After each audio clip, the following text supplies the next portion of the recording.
Now listen this very carefully. And I've seen you fresh, agile, smiling, in a happy state, 24/7, 365. What is the secret of it? Pramukh Swami Maharaj said this. I told you the statistics and the work volume of Pramukh Swami Maharaj. He said that every morning we pray to God and take up all the responsibilities of what I'm supposed to do for the organization and for the society on that day. With all the resources that God has gifted to us, we put our all effort. By evening time, now listen this very carefully. By evening time, I give it back to my God, Bhagavan Swaminarayan, my Guru Yogi Ji Maharaj, that I tried my best today. Now whatever results you decide, I will accept it. All of us have an experience that sometimes with the best of planning, best of execution, best of teamwork, yet we don't acquire the results as per our desires. Swami Narayana Narayana. Become a prosperity thinker, don't become a poverty thinker. Prosperity thinker है वो क्या सोचता है? कल सुबह का सूरज मेरे लिए आशा के किरण लेके आएगा. Tomorrow's sun will come with rays of hope for me. Tomorrow morning when I open the window of my bedroom and the first rays of sun coming in are going to be brighter. Tomorrow morning somebody will meet me who will create an opportunity for me. Tomorrow belongs to me. These are the thoughts of a prosperity thinker. And what does a poverty thinker think? अरे यार मर गए, अब तो कुछ नहीं कर सकते हैं, मुझे कोई सपोर्ट नहीं है, मैं कहाँ जाऊँ, मैं ये नहीं कर सकता हूँ, this does not belong to me, I can't do anything, this is not my baby. This is called poverty thinking. Get out of it. Always become a prosperity thinker to remain in a state of positivity in adversity. Yes, I can. If I try, I can. If I fail, I will try one more time. I will keep doing until I succeed. If I try, I can. That principle of life based on that foundation is always a positivity in adversity. If I try, I can. If I try, I can. If I try, I can. This is absolute positivity in adversity. And the last thing I want to tell you, Srimad Bhagavad Gita teaches us, Karmanyevadhikaraste ma phaleshu kadachana. That is, Bhagavan Shri Krishna tells Arjun, Arjun, your job is to perform your duty well according to the best of the resources that you possess. Final results, Bhagavan Krishna says, I will decide. Now, if you don't believe in this, I can logically prove this. I will ask you two questions and all of you will say yes as an answer. Willingly, not by order. First question. All of us have an experience that sometimes with the best of planning, best of execution, best of teamwork, yet we don't acquire the results as per our desires. Yeah, that little boy is smart enough. Get up, get up, get up. What's your good name? Moksh Thakkar. Your yes went right through my ears into my mind. Thank you. Because sometimes he must have attended 3-4 tuitions a day. His mom and dad carrying him all along and he must have scored less than 80. So he's yes for that.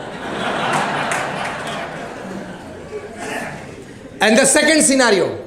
Sometimes in some projects or in some events, you got less time to plan. You got less energy to execute.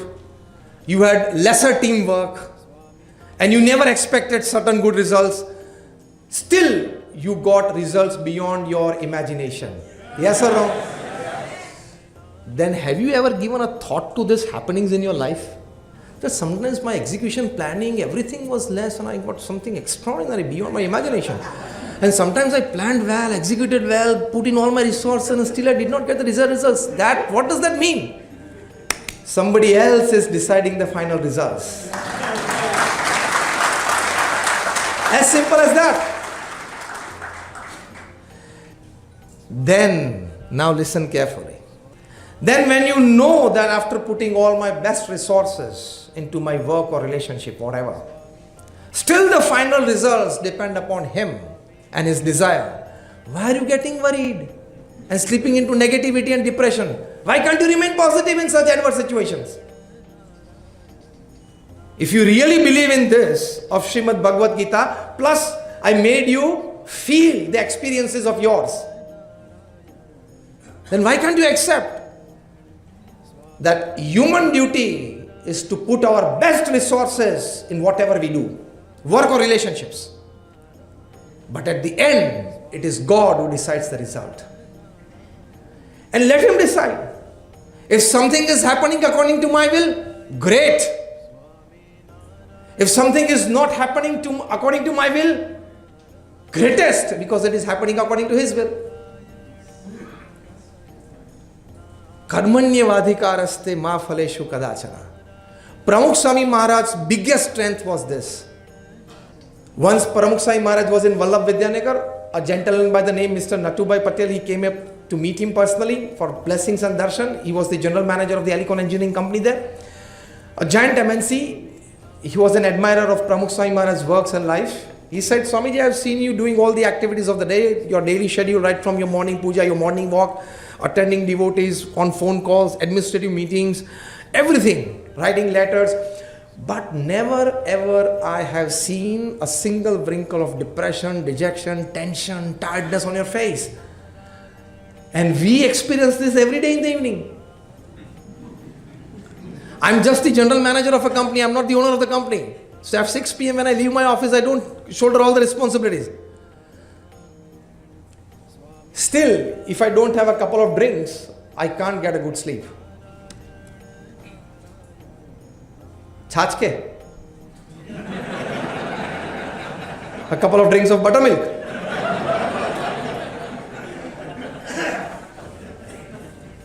And I've seen you fresh, agile, smiling, in a happy state, 24/7, 365. What is the secret of it? Pramukh Swami Maharaj said this. I told you the statistics and the work volume of Pramukh Swami Maharaj. He said that every morning we pray to God and take up all the responsibilities of what I'm supposed to do for the organization and for the society on that day. With all the resources that God has gifted to us, we put our all effort. By evening time, now listen this very carefully. By evening time, I give it back to my God, Bhagavan Swaminarayan, my Guru Yogiji Maharaj, that I tried my best today. Now whatever results you decide, I will accept it. And now listen this very carefully. And I've seen you fresh, agile, smiling, in a happy state, 24/7, 365. Sometimes in some projects or in some events, you got less time to plan, you got less energy to execute, you had lesser teamwork, and you never expected certain good results. Still, you got results beyond your imagination. Corona કાળ આપણે બધાએ જોયો. એ corona કાળ દરમિયાન 2020, 2021 અને 2022 ની શરૂઆત ભયંકર દુર્ઘટનાઓ આપણે બધાએ જાણી અથવા વાંચી અથવા જોઈ. સામે શ્રદ્ધાથી સમાજની સેવા પણ કરી હોય એવા ઉજ્જવળ પ્રસંગો પણ આપણે સમાજમાં જોયા. ઘણા બધા પ્રસંગો એવા સમાજમાં બન્યા કે જેમણે સમાજમાં વિશ્વાસ રાખીને આવા પ્રસંગે સમાજની સાથે રહ્યા, તો સમાજ પર પછી એની સાથે રહ્યો. ઘણા બધા પ્રસંગો તમે પણ જાણતા છો, પણ મને જે સૌથી વધારે સ્પર્શી ગયો COVID-19 નો પ્રસંગ. તમિલનાડુ રાજ્યમાં મદુરાઈ શહેર, અને ત્યાં શહેરની બાજુમાં જ હાઈવે ઉપર એક હેર કટિંગ સલૂન, એના માલિક મોહન નેત્રા, એની નાની 13 વર્ષની દીકરી સી નેત્રા, એના જીવનનો આ પ્રસંગ છે. જ્યારે પ્રથમ લોકડાઉન નક્કી થયું એપ્રિલ 2020માં, તે વખતે તામિલનાડુથી બધા માઇગ્રન્ટ લેબરર્સ ઓરિસ્સા, બિહાર, ઉત્તર પ્રદેશ તરફ ચાલવા નીકળ્યા. કોઈના પગમાં સ્લીપર હતા નહોતા, ઘર વખરી જેટલી ઉચકી શકતા હતા એટલા પતિ પત્ની એમના સંતાનો ખભે ઉચકીને જતા હતા. આ 13 વર્ષની દીકરી આ દ્રશ્ય જોયું કે ઘણા બધાના મોઢા લીલા છે, કદાચ ક્યાં બપોરે કે રાત્રે જમશે પ્રશ્ન છે.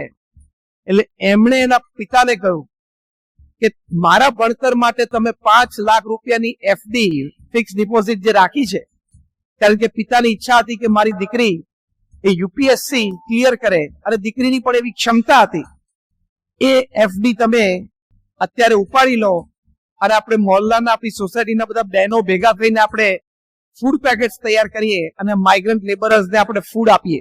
એને માતા પિતાના આંખમાં આંસુ આવી ગયા કે એક નાની દીકરીને આવી ભાવના. એમણે સમજીએ છે કે હેર કટિંગ સલૂન ચલાવતા હોય એટલે એની પાસે કેટલી સામાન્ય બચત હોય, પણ એણે આ સી નેત્રાયણની દીકરીના આગ્રહથી આ 5 લાખ રૂપીસની ડિપોઝિટ તોડી અનાજ લાવ્યા અને મોહલ્લાના બધા બહેનોએ ભેગા થઈને ફૂડ પેકેટ્સ તૈયાર કર્યા. એ બધાને ડિસ્ટ્રીબ્યુટ કરી દીધા. બધાને સંતોષ છે. આપણે વાત કરીએ છીએ હેવ ફેથ ઇન સોસાયટી. સમાજમાં પણ આપણે વિશ્વાસ અને શ્રદ્ધા રાખવા. હવે પ્રસંગ અહીંથી અટકતો નથી. આ વાતની જાણ લોકલ ન્યૂઝપેપર્સને થઈ એટલે એ લોકોએ સ્ટોરી છાપી આ દીકરીના ફોટોગ્રાફ સાથે. આ સ્ટોરી રિફ્લેક્ટ થઈ નેશનલ ન્યૂઝમાં. એટલે નેશનલ ન્યૂઝમાં આ દીકરીના ફોટોગ્રાફ સાથે આ વાત સમગ્ર દેશે જાણી. પ્રધાનમંત્રી નરેન્દ્રભાઈ મોદીએ એમની મન કી બાતમાં આ સ્ટોરી રિફ્લેક્ટ કરી. એટલે તામિલનાડુના ચીફ મિનિસ્ટર દોડીને આ દીકરીને મળવા માટે મદુરાઈ આવ્યા. મિનિસ્ટર્સ આવ્યા. જે હેર કટિંગ સલૂનમાં લોકો ખાલી વાળ કાપવા માટે આવતા, કારણ કે 2 રૂમનું જ ઘર હતું. પાછલી રૂમમાં રહે આ પરિવાર, આગલા રૂમમાં આ હેર કટિંગ સલૂન ચલાવે. ત્યાં બહાર 8-8, 10-10 ગાડીઓની લાઈન થવા માંડી.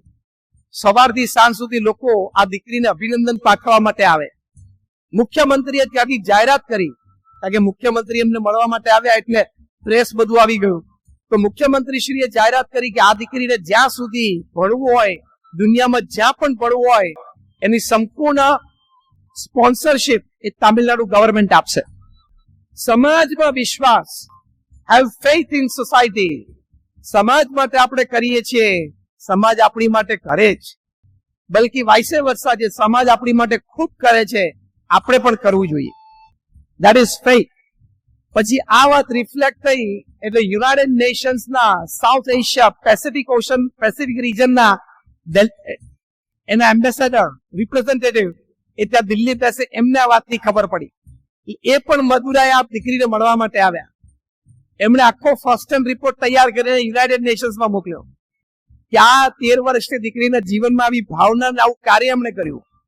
યુનાઇટેડ નેશન્સે રેઝોલ્યુશન પાસ કર્યું કે 2022-2023 સાલમાં આ 14-15 વર્ષની દીકરી સી નેથરાને યુનાઇટેડ નેશન્સનો ફૂડ ફોર પુઅર એ પ્રોગ્રામની બ્રાન્ડ એમ્બેસેડર બનાવી દુનિયાના 50-60 દેશોમાં એક જ વર્ષમાં આ દીકરી બ્રાન્ડ એમ્બેસેડર તરીકે ફરી ફૂડ ફોર પુઅર, ગરીબ લોકોને ફૂડ પ્રોગ્રામ, ગરીબ લોકો માટે જે ફૂડ પ્રોગ્રામ યુનેસ્કોનો યુનાઇટેડ નેશન્સનો હોય એની માટે.